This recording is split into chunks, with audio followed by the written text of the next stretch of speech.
Todos los asistentes que han hecho el esfuerzo de venir a esta hora después de comer, pero estoy segura de que el contenido de la siguiente mesa desde luego lo merece.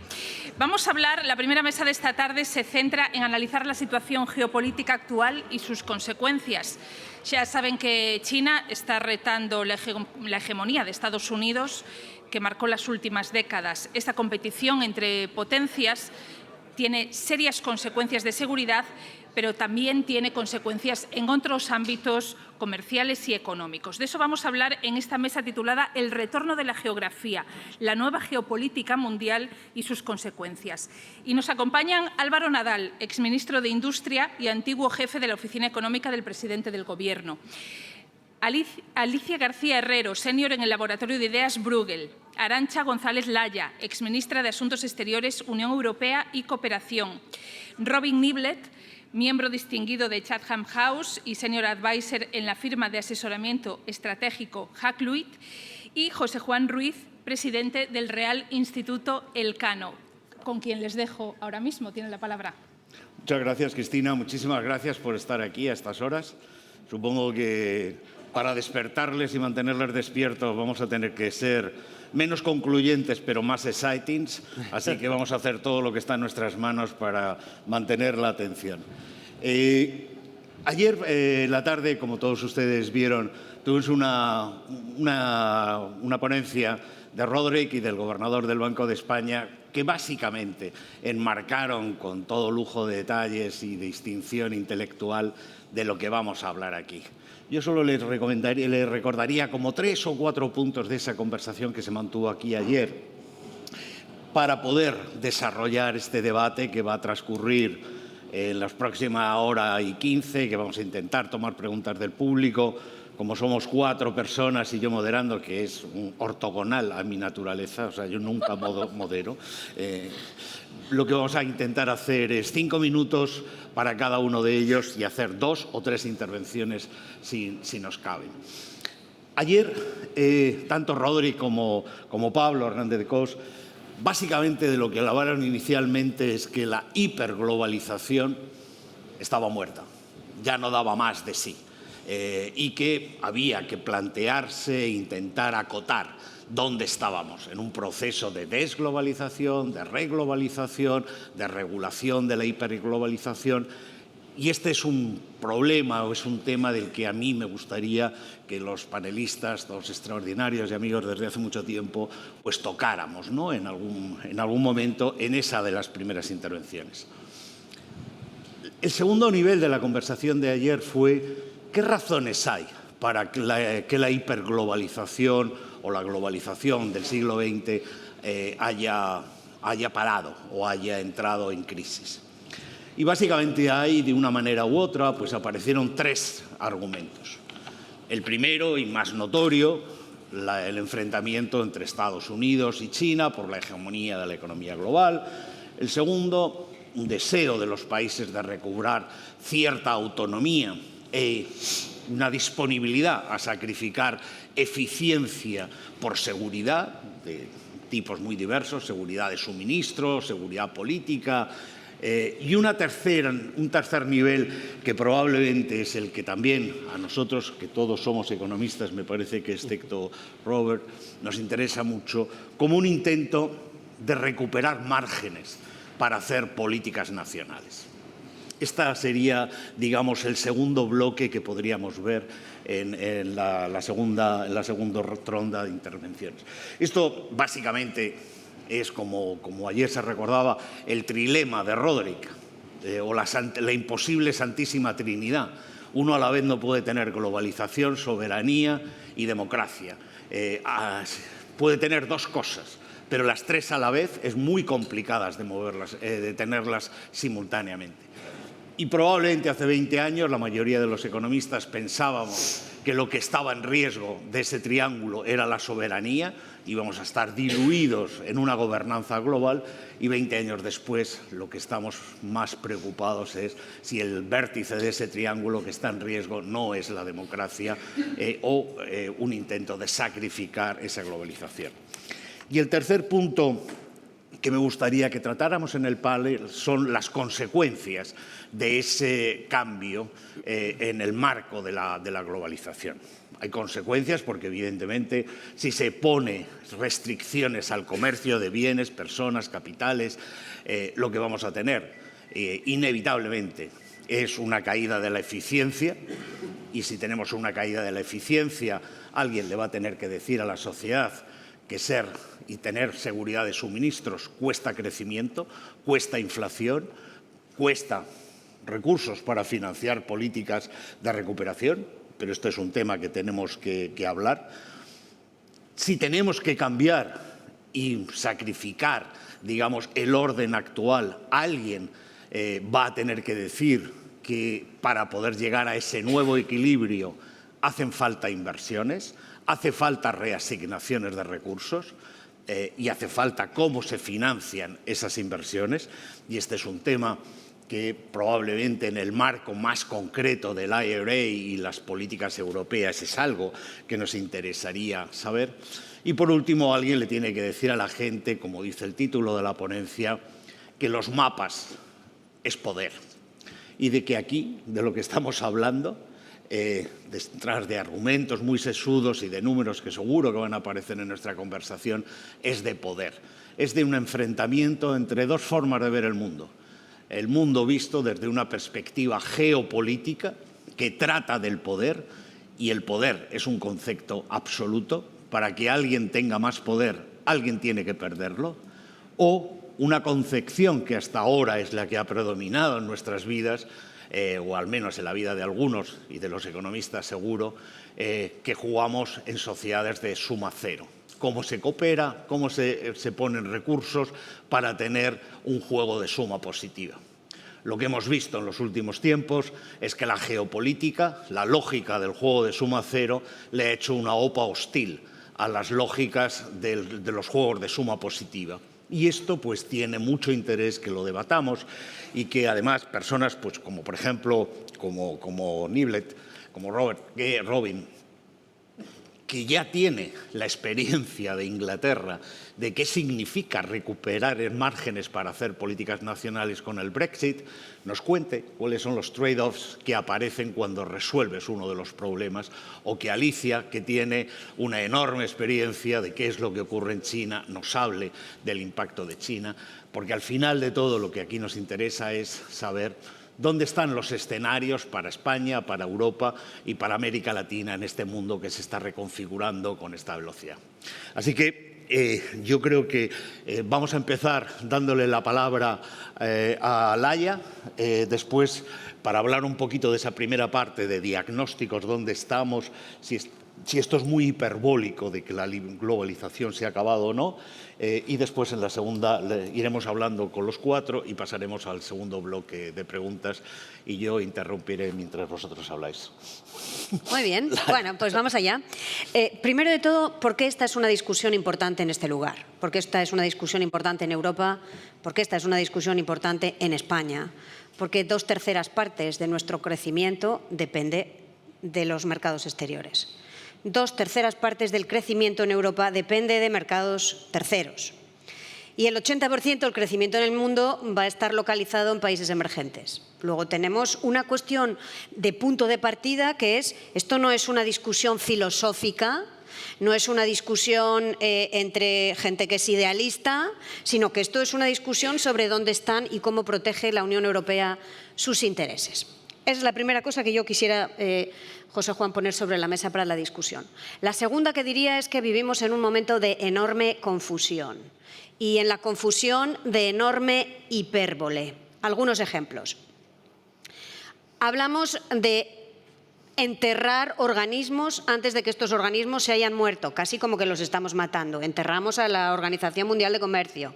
Esta mañana hemos oído un poquito hablar de eso. Enterramos a las Naciones Unidas. Las damos por muertas y enterradas a pesar de que las necesitamos. Y a pesar de que existir existen, necesitamos ahora ver cómo hacerlas funcionar. Estamos hablando de relocalización y desacople. Algunas cifras de la última encuesta de comercio internacional con respecto a Estados Unidos, primero sobre la relocalización. Estados Unidos ha incrementado en un 40% sus importaciones de China en el año 2022 comparado con el momento pre-COVID. Y el 30% con respecto a China en el mismo periodo. O sea, es un poco para contrastar lo que decimos con respecto a lo que está ocurriendo. Estamos también a la vez soplando y sorbiendo, diciendo necesitamos barreras muy altas con respecto a países terceros, en particular China, pero a la vez nos apresuramos a visitar a China para venderle todos los productos que nosotros le podemos ofrecer. Bueno, en este momento de hipérbole, ¿qué es lo que se vislumbra? Lo que se vislumbra es quizás la necesidad de encontrar un nuevo equilibrio de tres componentes. Y este nuevo equilibrio se está construyendo y, por lo tanto, ahí es donde nosotros, colectivamente, público y privado, creo que podemos incidir. El primer punto de equilibrio que tenemos que reencontrar es el equilibrio entre eficiencia y seguridad, entendiendo que más seguridad, es decir, menos eficiencia, tiene un coste que se llama inflación y que tendremos que ver cómo vamos a absorberlo y quién va a absorberlo. Luego hay una primera pregunta de este nuevo punto de equilibrio que tenemos que encontrar para esta nueva forma de globalización, con una gran interrogante que es quién se hace cargo de la inflación y cómo se gestiona. Tenemos que buscar un nuevo equilibrio entre mercado y Estado. Hasta ahora el mercado primaba sobre el Estado.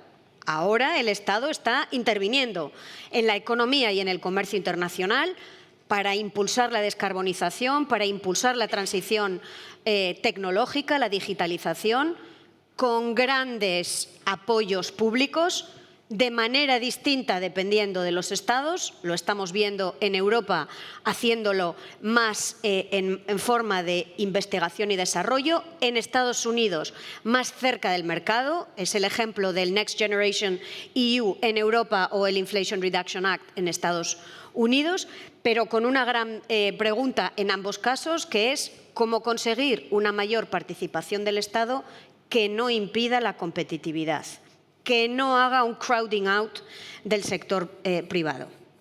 Y un tercer punto de equilibrio, que es el punto de equilibrio entre la soberanía y la cooperación internacional.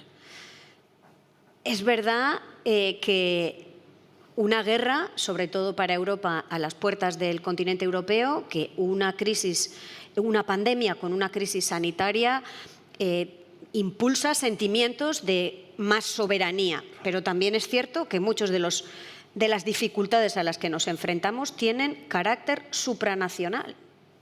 Una estabilidad financiera internacional es supranacional, una pandemia es supranacional, el cambio climático es supranacional.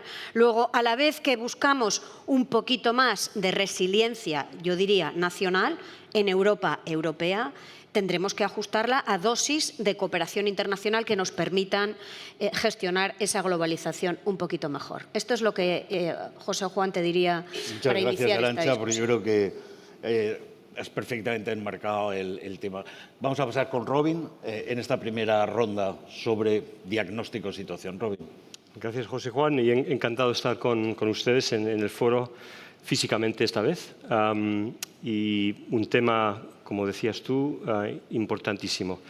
Mira, para mí, para empezar con cómo lo veo, que es el mundo no como me gustaría que fuera, pero como lo es, yo tomo un punto, no sé si es más negativo, pero voy a empezar de aquí. Creo que estamos, y creo que no es hipérbole, pero veremos, que estamos retrocediendo en una nueva guerra fría mundial.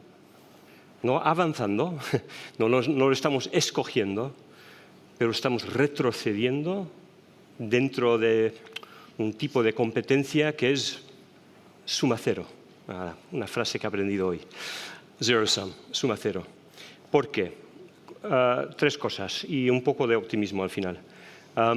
La guerra en Ucrania, la invasión en escala total que ha hecho Vladimir Putin, ha sido un choque enorme a la visión del tipo de mundo que pensábamos que existía. Que había problemas, pero que al centro íbamos en una dirección positiva, de cambio, de suma positiva a largo plazo. Pero yo creo que terminaremos, esto es algo que se puede hablar mucho más, pero voy a decir mi opinión, terminamos con un nuevo telón de acero bajando Europa, dividiendo Bielorrusia y Rusia del resto de Europa. Aun si hay un 30% de votantes europeos, es una cifra muy no específica, que creo que no creen en esta guerra, que les gustaría olvidarlo, el choque, la violencia, los crímenes que se han cometido no se podrán enterrar. Y esto va a cambiar Europa. Ahora, si es donde vamos a estar, porque ni un lado ni el otro va a ganar, creo. Pero si no gana un lado ni el otro, entonces Ucrania tendrá que ser integrada en el lado oeste, de una manera u otra. Tardará tiempo, no sé cómo, pero eso va a reforzar esta división. Eso punto uno. Punto dos, si hay esta división en Europa y China está alineada con Rusia, que lo es, no está aliada, pero está alineada, eso cambia el ámbito de la competencia global. Para China, que es un país que conoce a Alicia mucho mejor que yo, pero voy a decir, de mi opinión, una centralización muy brutal en este momento, un énfasis sobre seguridad en vez de progreso económico, un retrocedimiento que ya hacían desde hace 7 u 8 años con el Made in China Initiative para no depender demasiado de Estados Unidos. Tomaron lo que querían y ahora están intentando ellos retroceder. Y una China que ve el mundo en punto de vista de competencia y está intentando formar un club alrededor de los BRICS y ampliándolo, que va a formar una competencia con el mundo del oeste, liderado, digamos, por los Estados Unidos. Y ese cambio y el hecho de que Rusia está dentro de este bloque, dentro de este club, y ahora con Irán, qué idea más estupenda meter a Irán dentro de los BRICS, va a reforzar otra vez esta división, hacerla más global. Tercer punto, la reacción de lo que era antes el oeste, es que ahora no es el oeste. El hecho de que China y Rusia están alineados, hace que por la primera vez en mi experiencia, trabajando en este mundo de asuntos internacionales, vemos la integración de las alianzas americanas transatlánticas con sus alianzas pacíficas. Antes eran dos mundos diferentes, una alianza formal con OTAN, y alianzas bilaterales con Sur Corea, con Japón, con Australia principalmente.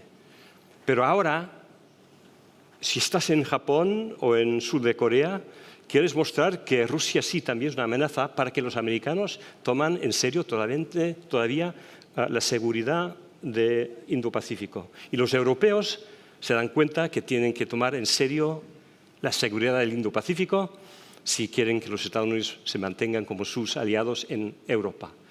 Y vemos los dos lados mezclándose, que sean la presencia de los primeros ministros de Sur Corea, de Australia, de Japón, en las cumbres de OTAN, que sea OTAN diciendo que ahora China es una amenaza. Es un cambio y una vinculación global de lo que era antes dos ámbitos estratégicos separados. Y lo interesante es que el G7 se está formando como el núcleo de este bloque de valores de democracia liberal. Y están retrocediendo ellos también de sus vínculos económicos. Última cosa, claro, la mayoría del mundo no tienen ni quieren nada que ver con esta competencia ni esta nueva guerra fría, si lo queremos llamar eso. Y son la mayoría. Son ahora el crecimiento total que decía Arantxa antes. Y ahora ellos están apoderados, tienen un poder que no tenían antes para triangular entre estos dos mundos. Y esto da opciones, yo creo también al mundo en que nosotros vivimos, el mundo liberal demócrata, para por fin hacer y tomar más en serio el sur del mundo, el Gran Sur, creo que se llama aquí, el Global South. Porque al final y al cabo, y termino aquí, para miramos más frente más tarde, esta nueva, lo voy a decir, Guerra Fría, porque creo que esto va a tardar décadas en deshacerse, se ganará en el sur. Se ganará en el sur. Y eso lo saben los chinos, y lo sabían antes que nosotros. Paro ahí. Muy bien. Quizá, Álvaro. Pues como José Juan me has pedido análisis, pues y estado de situación, pues ahí voy. Ideas y tendencias. Yo coincido con el concepto de hipérbole. O sea, si miramos qué es lo que realmente está pasando, tampoco es tan dramático hasta ahora, o por lo menos no grandes cambios respecto a lo que habíamos visto hace no tanto tiempo. El proceso de incremento de la globalización como tal, con fuertes inversiones entre países, crecimiento del comercio y, sobre todo, la participación de más y más volumen de producción en las grandes cadenas de valor globales, se viene a parar básicamente con la última crisis financiera. Pero no se deteriora. De un proceso muy acelerado que va avanzando enormemente, nos mantenemos ahí. Ahora, es verdad que en el último año, año y medio, empiezan a pasar cosas que antes no pasaban. Y esto es la novedad. El problema de comercio, como todos sabemos, es que es muy estructural y encima tenemos información retrasada, porque lo más que podemos saber es qué es lo que está ocurriendo hasta más o menos la mitad de este año y no mucho. Pero el comercio es de los elementos más estructurales de una economía, si no el que más. Y se lo dirán a los británicos con el Brexit, que todavía no hemos empezado casi ni a tener los efectos del mismo, y me lo dirán ustedes que profesionalmente me dedico a esto.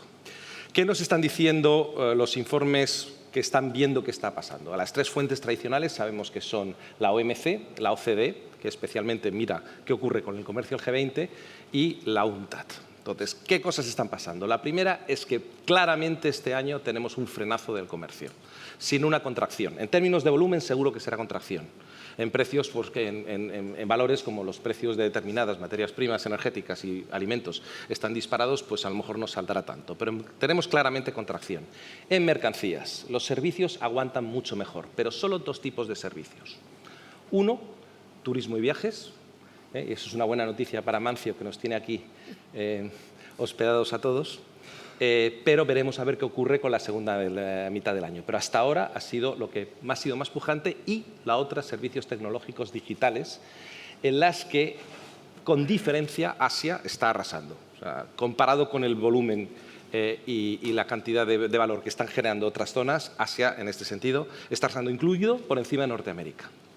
Bien, el segundo elemento interesante es que empieza a haber un cierto desacoplamiento. Hacía antes cifras sobre Estados Unidos y China. Arantxa sí aumenta, pero en dependencia mutua, en términos relativos, la UNCTAD nos dice que China y Estados Unidos han perdido en los últimos 2 años 5 puntos.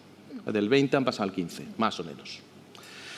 Por otro lado, la evolución es similar a países del norte y países del sur. O sea, no podemos decir que hay un proceso de deslocalización, desglobalización en el norte y no en el sur. Es similar en el mundo entero. Y empieza a haber algo más de concentración. ¿Cómo medimos la concentración? De muchas formas, pero una de ellas es cómo evoluciona el comercio en términos de valor añadido, que ya desde hace tiempo tenemos información sobre esto, en las series de OCDE con la OMC. Evoluciona más lentamente, la contracción es mayor o la desaceleración es mayor que en el caso de valores. Es decir, utilizamos más valor añadido de casa, por decirlo así. Y por otro lado, es interesante que por primera vez en la historia empieza a haber procesos de concentración, pero uno pensaría que son concentración geográfica, es decir, tiendo a comerciar más con mi vecino. Pues no, empiezo a comerciar más con mi afín políticamente, algo que no se veía desde los años 30 del siglo pasado. Es decir, empezamos a ver que el comercio se concentra entre países que han tomado una postura política. Tiene mucho que ver con lo que acabamos de escuchar sobre el tema de la guerra de Ucrania y demás. Pero parece que, y no hablemos de los petroleros rusos que desaparecen del mapa y empiezan por ahí a soltar petróleo en todas partes. No, no, eso no es solo un elemento puntual, ¿no? Parece que la afinidad política está generando. Ojo, como le decía antes a José Juan, esto es estadísticamente significativo solo con un asterisco. Es decir, para un paper académico estupendo, pero esto no le va a permitir tomar una decisión al CEO de una multinacional. Es decir, empezamos a ver tendencias, movimientos que se manifiestan de esta manera. Después, claramente hay una distorsión enorme en el comercio internacional derivado de los precios de la energía. Luego, como nos ha preguntado que luego hablemos de causas, podemos hablar largo y tendido, porque es relativamente escalofriante los dos últimos informes de la Agencia Internacional de la Energía, tanto sobre petróleo como sobre gas. Y no hablemos de la última gracia que ha habido de la prohibición de exportación de diésel ruso. Rusia es el único país que tiene exceso de refino, capacidad de exceso de refino en todo el mundo, más de 1 millón de barriles, pero eso podemos hablar más adelante. Y interesante también el efecto que ha tenido la fuerte apreciación el año pasado del dólar, porque ha venido también a distorsionar la guerra por los tipos de interés que se inicia claramente, primero por el Banco de Inglaterra, pero vamos, pequeñito. La Reserva Federal, pesando de verdad, es otros elementos que con diferencia están generando este proceso de contracción del comercio y probablemente de vuelta a tus cuarteles de invierno, porque prefieres estar en lugares en los cuales tu tipo de cambio no se mueve tanto. Y esa enorme volatilidad de los tipos de cambio también fractura y regionaliza el comercio. Y luego, si miramos una cosa interesante, es que un índice que a mí me gusta mucho y no se observa tanto, que son los Grubel-Lloyd.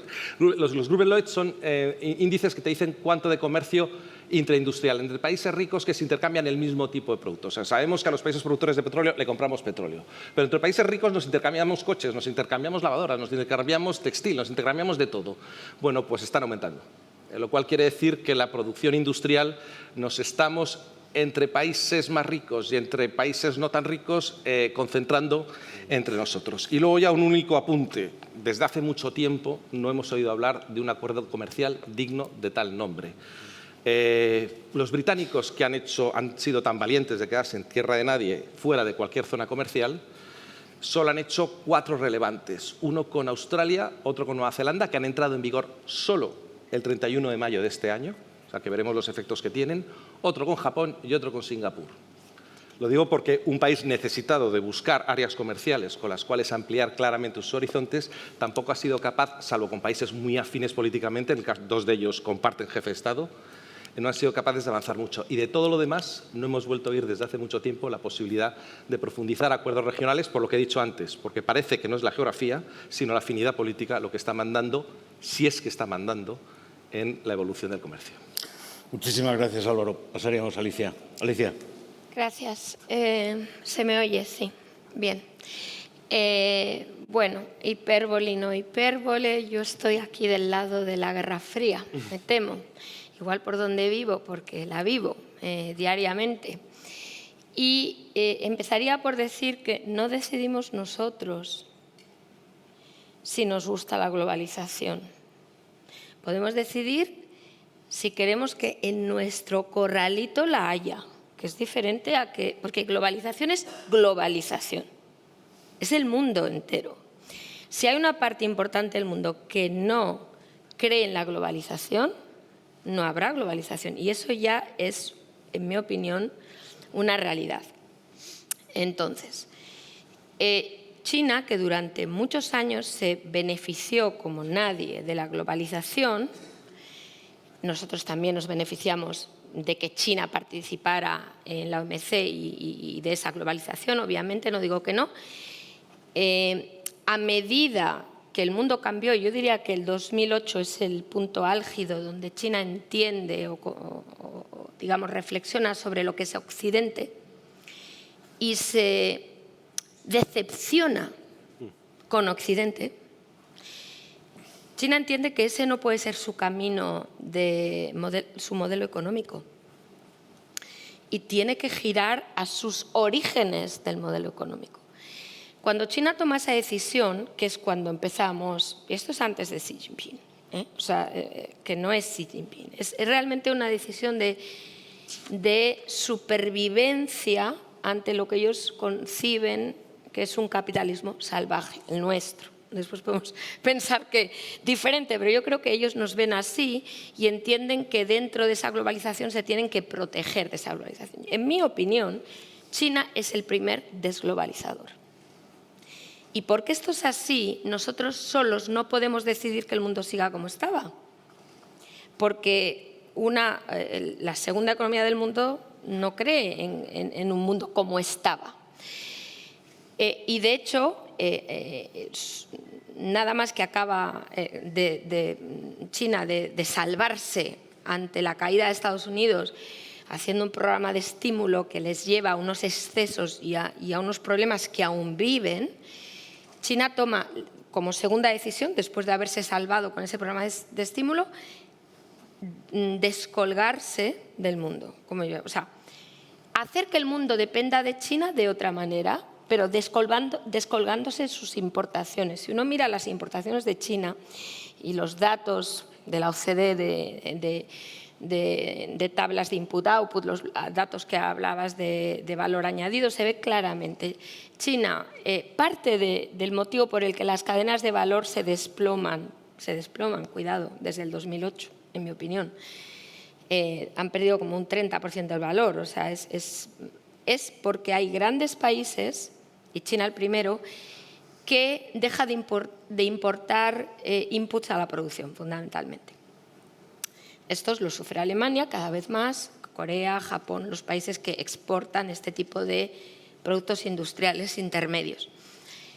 Pero a la vez, y esto es lo interesante, apuesta China por ser ella la que exporta. Es decir, ella desglobaliza la entrada, pero globaliza la salida.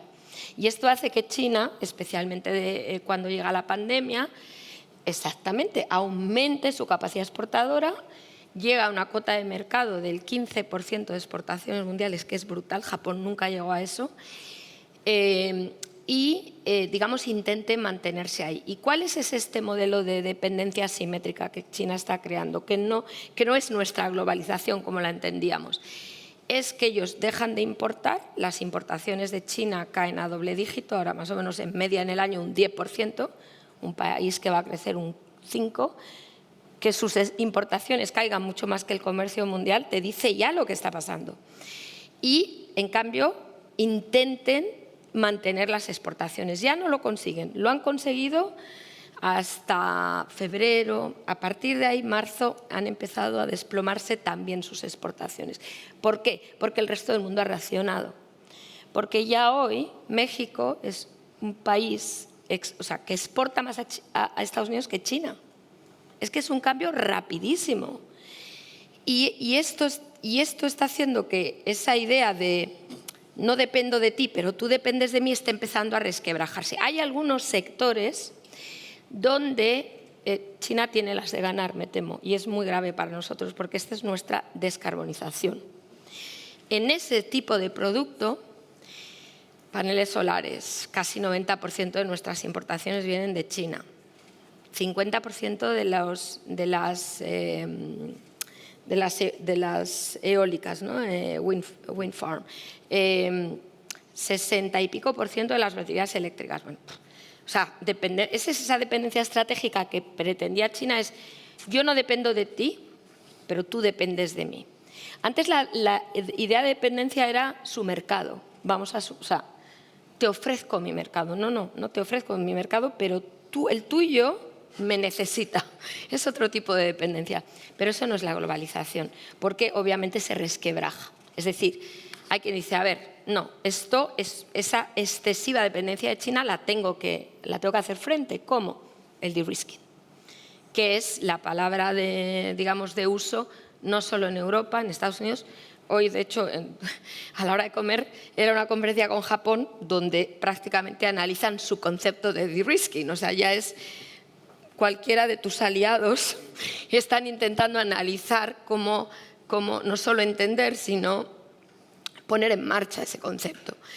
Entonces, claro, es imposible hablar de la antigua globalización, aunque existan las instituciones, aunque pretendamos guardar el tipo, ¿no? O sea, pero evidentemente yo creo que este no va a ser el mundo en el que nos movemos. Y por acabar, menos mal que hay otros por ahí. Yo no los voy a llamar el sur global, lo siento, Robin, me supera. No los voy a llamar, aunque me pinchen. Esos otros, variopintos, como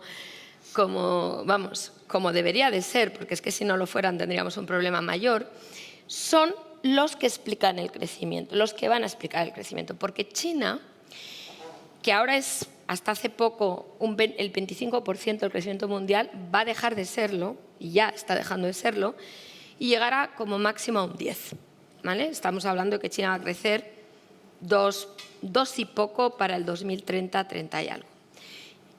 ¿Quién va a crecer? El resto de Asia. El resto de Asia va a ser, pues si Asia va a ser la mitad del crecimiento mundial y China es el 10%, pues ahí tenemos el 40% de países de los que no estamos hablando aquí, que deberíamos, porque estas son nuestras oportunidades. Porque mal que nos pese, y China atraerá a muchos de esos países y realmente será difícil, ¿no? Digamos, alcanzarles, pero es lo que tenemos que intentar, sin duda alguna, porque el crecimiento está ahí. No va a estar en China. Entonces, China va a ser un país normal, grande, un mercado maduro, un mercado donde además va a ser muy difícil competir. Si esto no lo hemos aprendido de Japón, en China va a ser el doble de lo difícil que es Japón.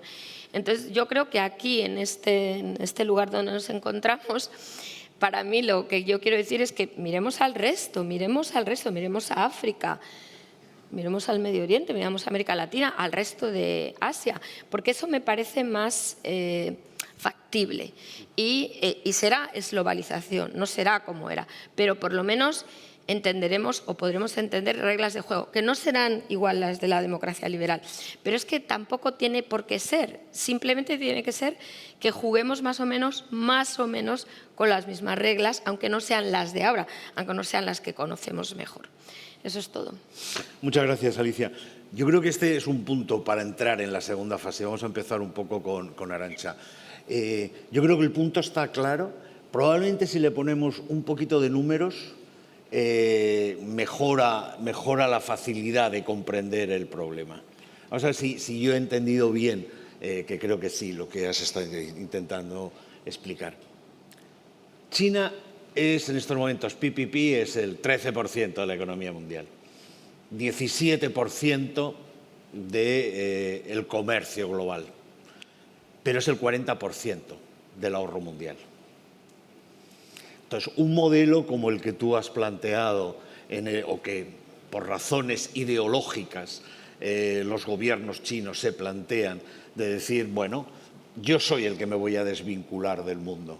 Creo que al mundo le plantea algún problema. O sea, una economía que hace el 40% del ahorro global, si ese ahorro global se desintegra, se desacopla de la economía, tiene su impacto. Y si además lo haces intentando que tus importaciones sean menores que tus exportaciones, hasta donde te toleren los demás, tu superávit de cuenta corriente va a volver otra vez a niveles del 5, del 6, del 7%. Es Alemania, pero multiplicado por 50 de población, ¿no? Entonces, ahí tenemos un problema de acople. Entonces, puesto el punto así, está muy bien. ¿En qué nos fijamos? ¿Es posible el delinking de China? Aunque China quiera hacerlo, no es posible. Hay que hacerlo por razones económicas, ideológicas. ¿Hacia dónde miramos? Arantxa. Bueno, primero el punto de partida sería que la globalización no fue nunca tan global como ahora pretendemos que lo fue. La globalización en realidad tenía 3 polos, Estados Unidos, la Unión Europea y China, y ahí se ve reflejado en sus volúmenes de comercio internacional, que construyen unas cadenas de valor alrededor de esos 3 polos, de manera que lo que nosotros vemos, y ahí es donde las cifras también nos engañan un poquito, si cogemos las cifras de la OCDE, vemos el valor añadido de China con respecto al resto de países asiáticos con los que China está integrada. Si vemos la Unión Europea o Europa, vemos qué parte es Unión Europea y qué partes son todo el entorno de la Unión Europea que está integrado con ella, etcétera, etcétera. La globalización en realidad tenía esos 3 polos y había otra gran parte del mundo, por ejemplo, África, donde la globalización lo era mucho menos porque era un comercio muy materias primas del sur al norte y productos transformados del norte al sur. O otra parte del mundo que nosotros conocemos bien, que es América Latina, donde el juego era también más bien commodities que tuvieron un boom exponencial durante una época y sobre todo porque lo pedía China o lo compraba China. Luego, primero, la globalización nunca fue tan global, fue en polos.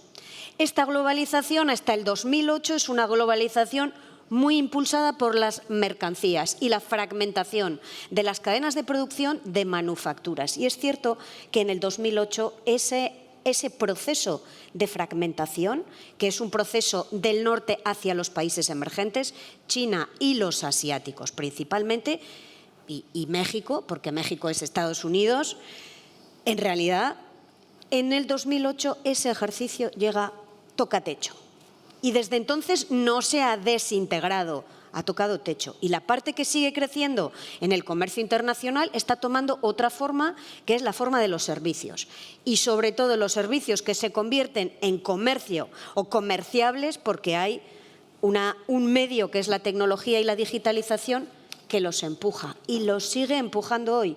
Por cierto, un comercio de servicios que nos cuesta mucho capturar con cifras reales porque las cifras, el comercio de servicios son mucho más difíciles de capturar y el valor añadido en el comercio de esos servicios digitales aún más difíciles de capturar. Pero ese comercio está dando entrada hoy a otros actores que hasta ahora no estaban.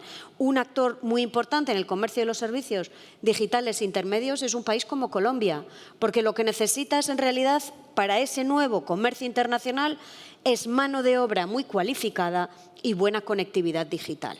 Y donde estés geográficamente, en qué polo te encuentres, cuenta muchísimo menos que esas dos variables importantes. Y yo creo, francamente, lo que vemos ahora es una racionalización de esa globalización con una ordenación. Hay, por supuesto, decisiones políticas que están influenciando los flujos comerciales, pero lo que yo creo que también vemos en las cifras del comercio internacional, con pinzas que hay que coger esas cifras, es una capacidad increíble de la empresa hoy a adaptarse a un entorno político y geopolítico que es mucho más agresivo que lo que la empresa está por el momento integrando en su actividad económica. O sea que yo creo que lo que estamos viendo también es un divorcio entre la geopolítica y la empresa, que está ella sí, y por eso las cifras son un poquito más tozudas, está adaptándose, y esa adaptación significa que la empresa tiene hoy una reserva de capacidad de adaptación importante. Punto final que pondría sobre la mesa, José Juan. Sí que ha habido actividad de acuerdos comerciales importantes en este último periodo. El acuerdo continental africano para crear una gran zona de libre cambio africano. Sí, va lento, sí, va a costar mucho tiempo, pero es un cambio estratégico de un continente que hasta ahora se encontraba casi fuera de las rutas del comercio internacional. Y ha habido otra en Asia, RCEP, de países que no es que estén exactamente en el mismo entorno ideológico, porque ahí está Japón, ahí está Corea, ahí está China, ahí está Australia, Nueva Zelanda y el gran pulmón comercial en el mundo hoy, que es ASEAN. Y ahí coincido con Alicia, una región a la que nosotros, Europa, le deberíamos prestar un poquito más de atención.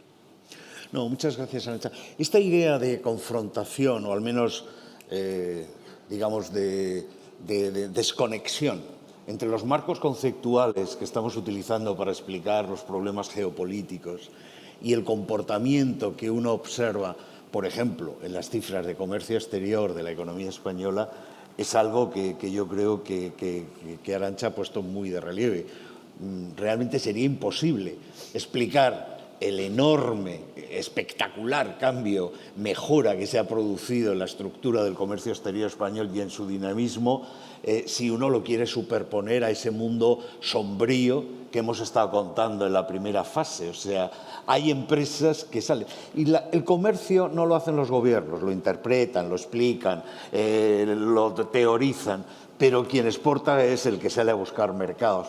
Y es impresionante la cantidad de empresas que en este país que venden 50 millones, 100, 150 millones de euros y que el 70% de sus ventas son mercados exteriores, en mercados muy difíciles, en mercados que si uno siguiera el modelo conceptual estaría diciendo ahí no se puede vender, ahí no hay ninguna posibilidad. Entonces yo creo que este tema de inconsistencia entre el relato pesimista de lo macro y de la geopolítica y la realidad que uno percibe cuando habla con los protagonistas del comercio es algo que también es bueno mantener en la cabeza porque es importante. Pero probablemente, Álvaro, si tú, antes has comentado que sí hay algunos indicios de concentración, estos indicios de concentración entre regiones o de regionalización de la globalización se debe más a ideologías afines que a razones económicas o de proximidad geográfica. Yo no estoy muy seguro, no sé si esto es algo que, bueno, ocasionalmente estamos en momentos complicados, el petróleo arriba, valores y precios.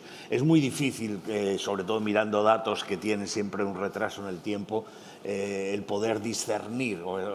Pero sí es verdad que cuando uno agarra el patrón de comercio entre quienes votaron a favor o en contra de las resoluciones de Naciones Unidas de Rusia, uno ve que ahí hay una cierta, o aparece una cierta regionalización que tiene poco que ver con las ventajas competitivas o la proximidad geográfica. No sé, quizá puedes elaborar sobre esto y sobre todo algo que me parece que es importante también que lo tengamos en claro. Todo el mundo habla de África como la gran posibilidad, el gran crecimiento demográfico de los próximos años, países que están teniendo un comportamiento macroeconómico que la verdad está calcado del de América Latina de hace 20 años, o sea, crecimientos fuertes con grandes crisis de todo tipo, o sea que va a venir muy bien que África tome el relevo de ser el culpable de todas las crisis globales y que América Latina deje de ser siempre la que aparece ahí retratada. Pero realmente ¿conocemos África? ¿Se puede hacer comercio sin conocer a los países, sin tener esos acuerdos? Porque creo que este es un tema que el dato que acaba de dar Arantxa, ¿no?, de ese convenio intercontinental africano, es la primera noticia y yo sigo las noticias. Álvaro. Yo lo que he querido poner de manifiesto es que hasta ahora sí que ha habido ese divorcio que estamos hablando entre los grandes elementos políticos o los grandes discursos políticos y la realidad de las cifras. Pero tenemos un año 2023 en que al comercio le está yendo bastante mal y el comercio español se ha estancado y empezamos a tener cifras de exportación en tasa de variación negativa desde junio. Y lo mismo pasa con Alemania y lo mismo pasa con los grandes países europeos. Y vienen con 2 meses, o sea que lleva por 2 meses. Sí, junio, mayo, junio, pero tenemos un frenazo muy serio. Y lo mismo está pasando con los grandes países europeos. Es decir, puede que empecemos ahora a notarlo. Lo que sí es verdad es que ha habido un cambio de filosofía, ha habido un cambio claro en la formulación de las políticas comerciales desde pues, el paradigma de hace menos de 10 años y ahora. Una anécdota que el otro día, que antes estaba comentando con Arantxa. Yo me acuerdo cuando en 2014, que no hace tanto tiempo, se nos aproximó el asesor de Obama, Mike Froman, que luego fue USTR, a los europeos y nos dijo si estábamos dispuestos a lanzar el TTIP en la cumbre de Brisbane del G20. Y ahí nos hicimos la foto, con la idea de lanzar una zona de libre cambio entre Estados Unidos y Europa. 9 años más tarde, no 10, 9 años más tarde, ni se nos ocurre hablar de esto. Llegó el señor Trump, se lo cargó, pero luego el señor Biden ni volvió a retomar la agenda. Entonces, la idea de que por lo menos si la OMC no es capaz de avanzar, que está estancada, y lo sabemos, yo creo porque se liaron en discusiones bizantinas sobre qué es el desarrollo y quién tiene la culpa, pero eso es otra cuestión. Si la OMC está estancada y no podemos llegar a reglas globales, por lo menos sacamos entre los países más avanzados un avance sustancial en elementos tan importantes como digitalización, servicios, hacer una agricultura digna de tal nombre, etcétera, etcétera, que podía haber sido propiedad intelectual, 1000 cosas más, que podía haber sido la base de un acuerdo que ha quedado ya para la historia. ¿Cuáles son las palabras que hoy nos estamos encontrando? Estamos hablando de independencia estratégica dentro de la Unión Europea. Atiza, un país que es dependiente casi de todo en lo que importa.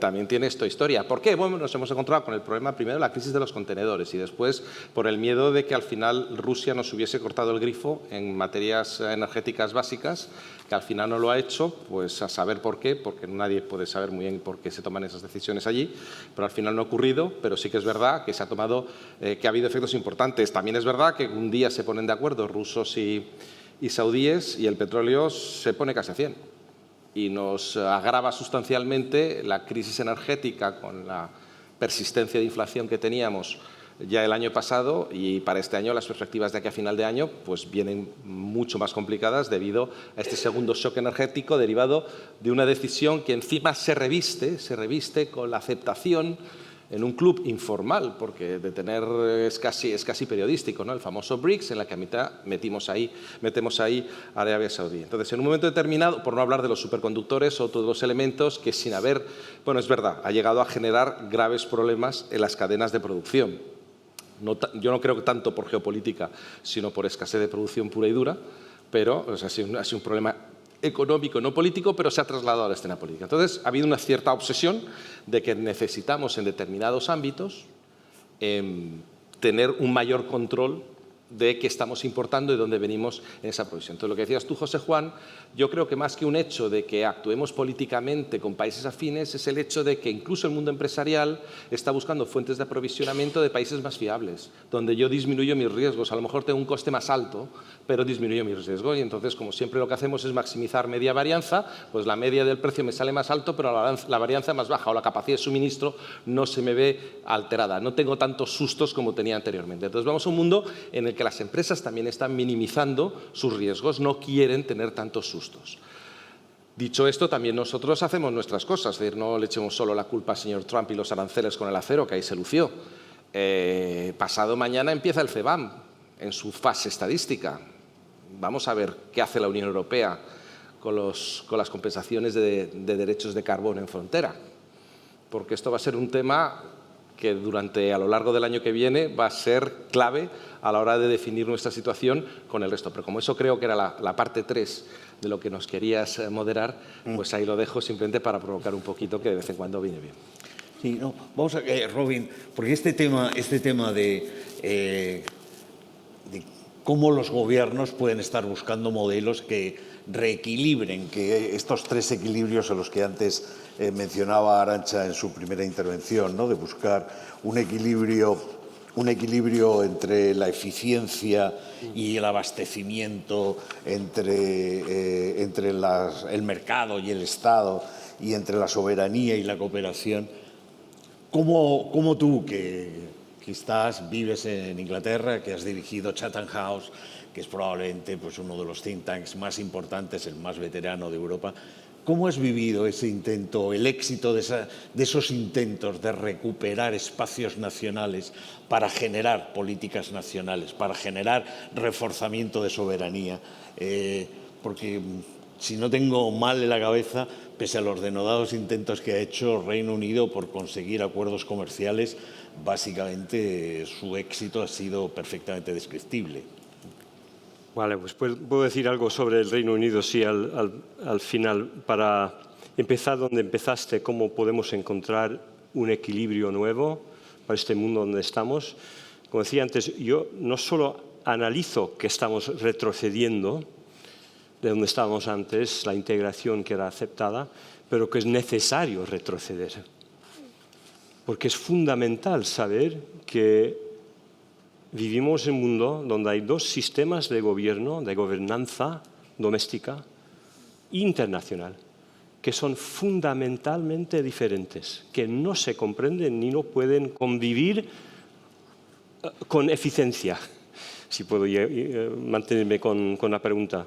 Y digo esto porque la idea del mundo en que vivimos, un poco el foro La Toja, la filosofía de este foro, un mundo donde el gobierno sirve a la población, donde los gobiernos están controlados por los checks and balances del Estado de Derecho, de los ONG, de las medias autónomas o independientes, de la transparencia, y donde no celebramos, pero vivimos dentro del caos que viene con la democracia, pero es lo que sabemos que a largo plazo puede ser más estable. Lo digo con un poquito de esperanza también que experiencia. Y hay al otro lado, el lado representado por lo menos por China, que dice que la responsabilidad de la población es de servir al Estado, que es representado por el partido único, que comprende el futuro del país y que va a asegurar que su población llegará al futuro deseado. Pero ese mundo no acepta ningún ataque o challenge, desafío, pero diferente, challenge contra el poder del Estado y del Estado único.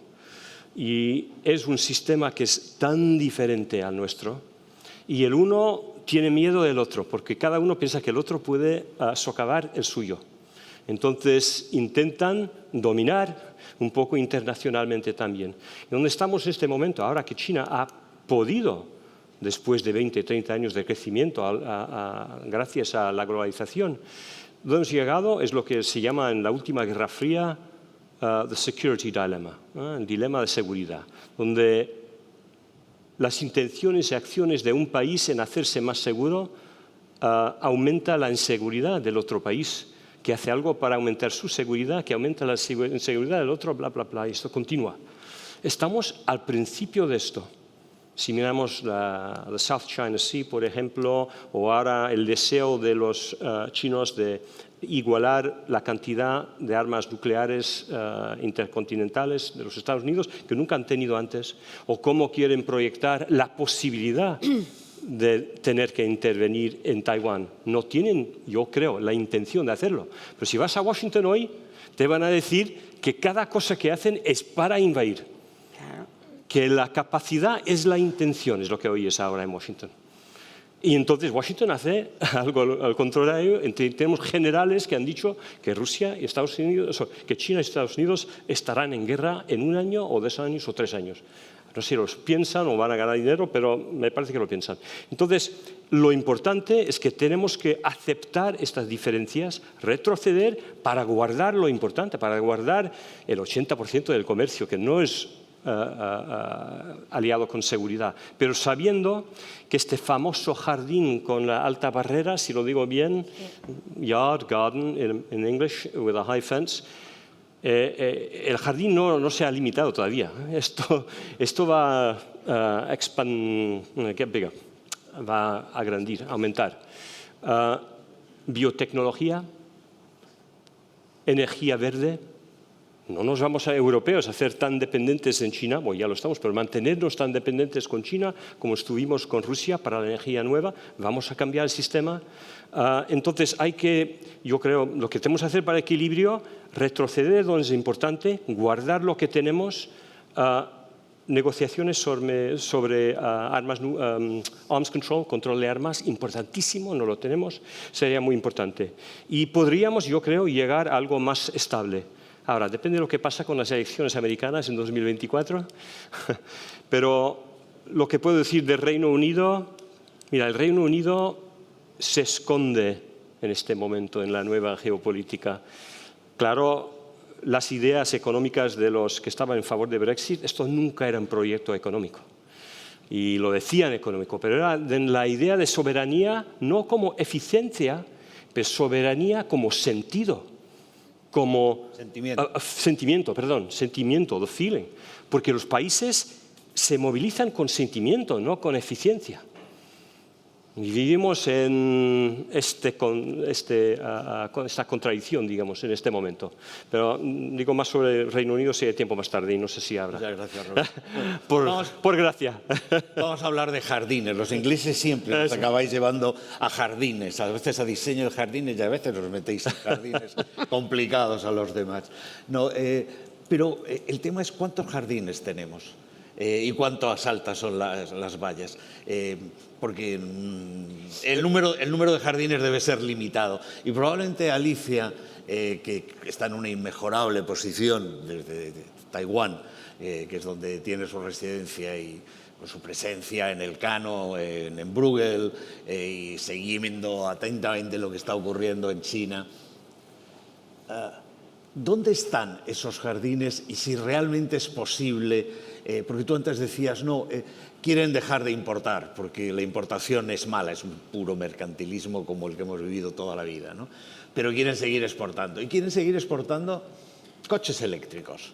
O sea, la gran historia en estos momentos en los círculos más o menos de think tanks es dónde está la revolución del coche eléctrico chino y cómo esa revolución del coche eléctrico chino, ese dominio sobre el mercado mundial de coches eléctricos, qué tipo de reacciones pone en marcha en Estados Unidos, qué tipo de reacciones pone en Europa. Es posible recuperar, como tú dices, retroceder y conservar el jardín del coche eléctrico, que parece que es muy, muy atractivo, o no. Es muy simbólico en cualquier caso. O sea, Estados Unidos es la sociedad del coche y que esos coches, en lugar de ser japoneses como lo fueron en los 90, sean chinos, tiene una enorme simbología. Alicia. Bueno, dos cositas antes de ir al coche eléctrico, si me permites. Uno, el Reino Unido. El Reino Unido ha firmado algo que ya me gustaría que hubiéramos firmado en Europa. Porque aquí hay que también entender que el acuerdo, ¿no?, CPTPP, con prácticamente todo el crecimiento de Asia, lo que ha hecho el Reino Unido es, yo me apunto. ¿Nosotros qué hacemos? Negociamos durante 7 años con Nueva Zelanda. O sea, que no sé, yo no lo veo tan mal. Lo que pasa es que, claro, hay otro tipo de problemas, pero a mí me parece que en la política comercial no nos podemos olvidar de que el Reino Unido humildemente ha dicho que hay un acuerdo ahí que me interesa. Yo no pongo, me adhiero al acuerdo, cosa que nosotros europeos no sabemos hacer porque creemos que lo hacemos mejor. Y eso es un problema para Europa porque no tenemos tiempo. Detrás del Reino Unido está Taiwán y China. ¿No? Ninguno de los dos va a entrar en CPTPP. Pero ya nos han cerrado la puerta a los europeos. Nunca la Comisión Europea va a acceder a... No, pero quiero decir que a veces esa flexibilidad... no digo que el Brexit sirva para esto, pero me parece que hay que tener en cuenta que se requiere un poco de cintura y que en Europa no tenemos esa cintura porque pensamos que podemos conseguir más por nuestro tamaño económico. Y a veces esto es un problema, va a ser un problema para Europa. Robin, no sé si querías decir algo, como te ve. No, iba a decir, vamos a ganar poco dinero pues del CPTPP, pero es un acuerdo muy importante estratégicamente. Exacto, estratégicamente. Eso es lo que iba a decir. Porque es justamente lo que decíamos antes, es con el resto de Asia, y el Pacífico, y México, y Chile. Bueno, eso por un lado. Los ahorros, perdona que es que los ahorros. A ver, China ahorra mucho, pero es para ellos.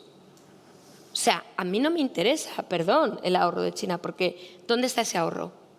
Bueno, últimamente está en errores y omisiones. No, cuidado, muy poco. Su ahorro está en su vivienda. El 85%. El household. No, pero el ahorro solo es el household. La deuda pública es 100 puntos del PIB Pero sí. en China. La deuda corporativa 180. Si añado todo, estamos a prácticamente 300 puntos de deuda del PIB. Los que ahorran son las familias que han perdido parte de esa riqueza, al menos si la pudiéramos vender ahora. O sea, que ese ahorro ya se ha desplomado, digo, solo que no lo vemos. Y lo segundo, ese ahorro aquí no ha llegado, porque la inversión, el ahorro es eso, la inversión es 40% del PIB. O sea, que siento decir que tampoco nos ayuda ese ahorro, es así. Y lo poco que ha llegado a Europa, ¿qué ha hecho? Comprar cuca, comprar la tecnología europea, tampoco me interesa ese ahorro. Y el de errores o omisiones aquí no llega. Llega a Singapur, llega a Hong Kong, llega a Suiza. Así que, en resumen, pasemos del ahorro. La pregunta, los coches eléctricos. Bueno, esto yo creo que es así. Bueno, no sé si es así, pero yo lo veo así. China, ¿qué dijo? Motor a combustión, no voy a conseguir nunca avanzar en el motor a combustión. Error europeo.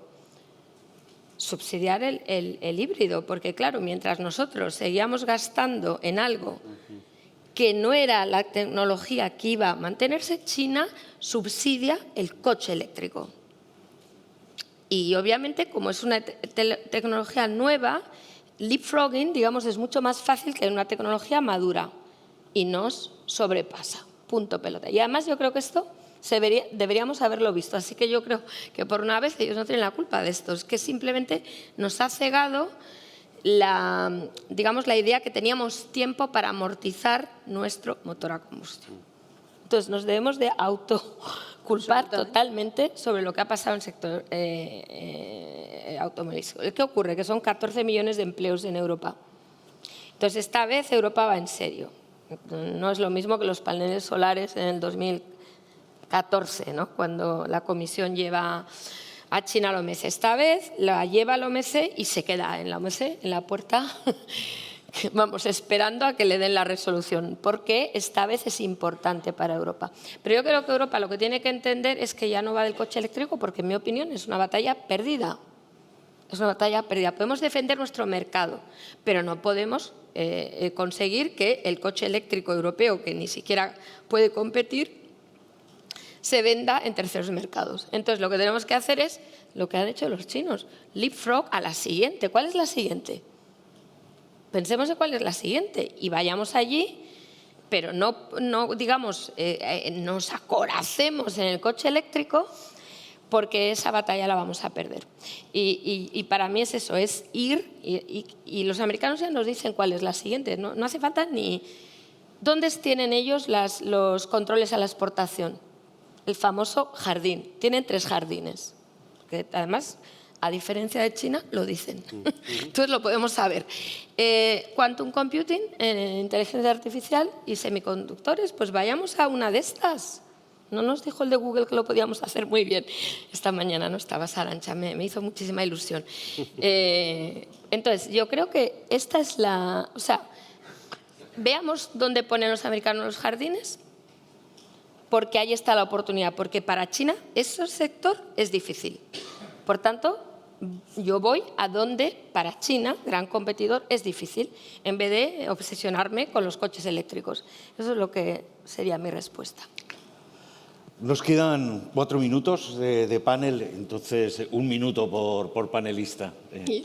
No nos dejan, porque viene otra mesa después, vale. Y luego después... yo no quiero como ayer, hacer que alguien no pueda levantarse de su lugar. Arantxa. Yo rompo una lanza por la Unión Europea y empiezo por Álvaro. 2014, este intento de hacer un acuerdo comercial con Estados Unidos. Desde entonces la Unión Europea estaba mirándolo, ha hecho un acuerdo con Canadá, uno con Vietnam, uno con Singapur, uno con Nueva Zelanda, ha renegociado el de Chile, el de México y va a terminar Australia. Estados Unidos por ahora, desde entonces, no ha hecho ninguno. Primer problema.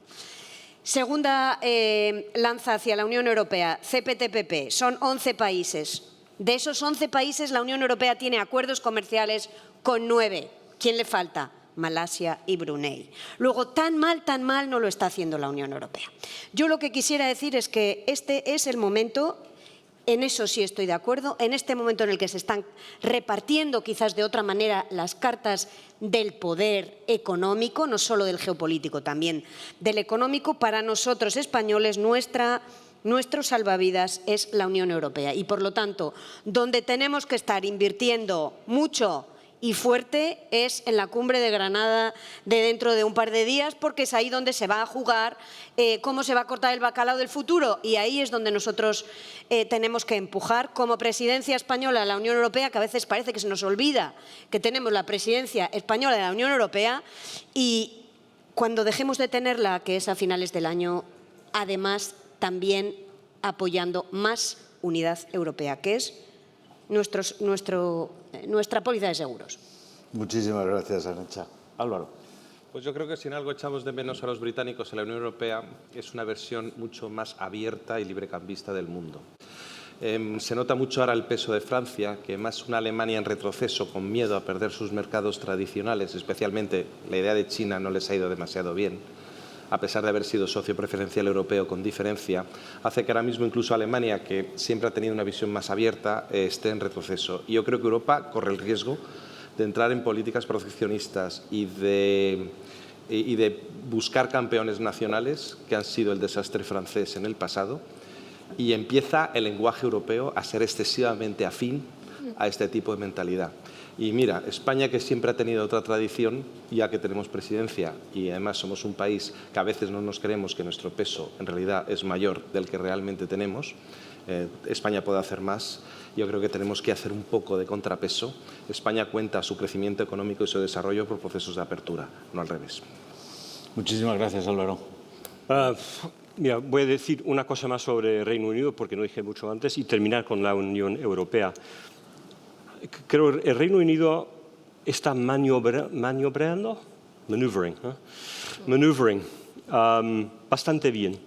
Un mundo más complejo geopolítico ayuda al Reino Unido, porque se puede unir y tiene cosas que puede atraer desde el punto de vista de seguridad, pero también diplomático, que pueden ser útiles del lado occidental, del lado de las democracias liberales, y eso es importante. Sí, el CPTP ha sido útil, no gana mucho dinero, pero del lado estratégico es una señal muy importante a esta parte del mundo. E incluso veo en Reino Unido oportunidad de avances en el mundo digital, en el mundo de la biotecnología, del fintech, que son posibles que no harán antes. Ahora, el problema es cómo, how to scale up. He oído ministros británicos diciendo, we've got to scale up, scale, scale, scale. How do you scale? Yo pregunté una vez en Davos, outside the EU. Porque los Estados Unidos tienen su Trade and Technology Council con la Unión Europea. Los británicos, por eso estaba tan furioso con Sunak sobre la decisión de no tener 2030 para... Net zero. Sí, todo lo de coches electrónicos, porque era una manera de meterse en una posición, por lo menos de liderar un poquito algo, ¿no? Pero el peligro para el Reino Unido es que se va terminar chafado, that's a word, isn't it? Yeah? Chafado, squashed, entre Unión Europea, Estados Unidos y China, y sin el tamaño de poder influir su futuro.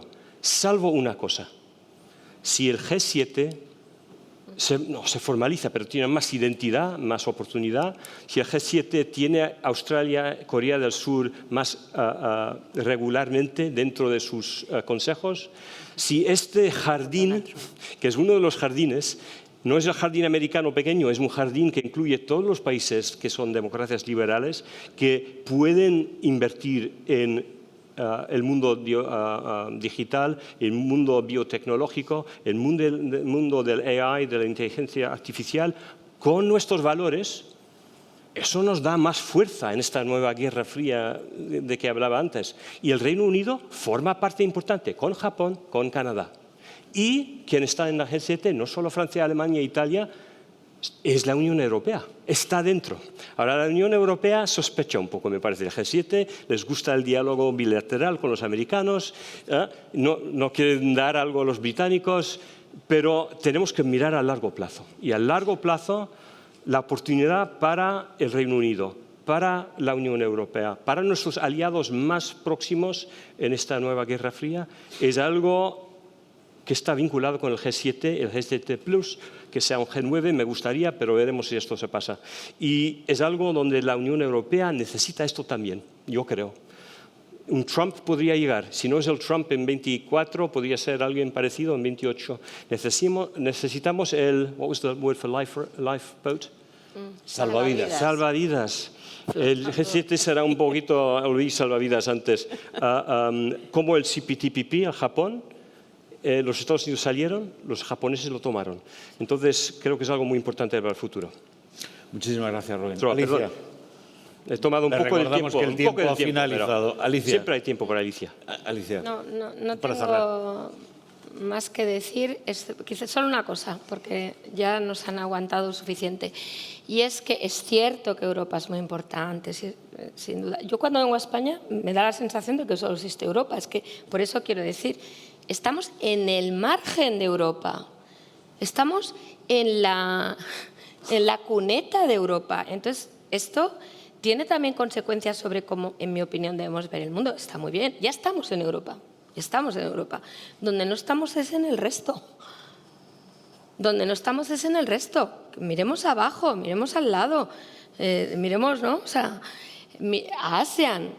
Porque sí que estoy de acuerdo, pero no nos podemos quedar solo en Europa, porque en Europa hay un gran riesgo, no solo de nacionalismos, de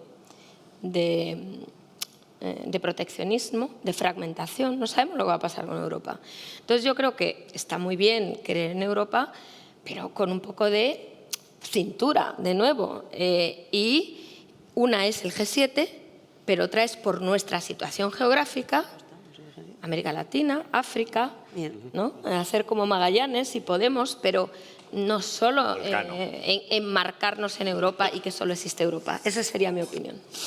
Muchísimas gracias a todos por su paciencia y la verdad muchísimas gracias a los ponentes.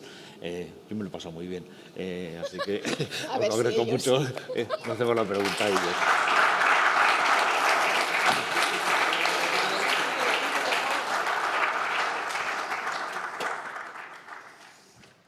En breve continuamos con la siguiente mesa. Les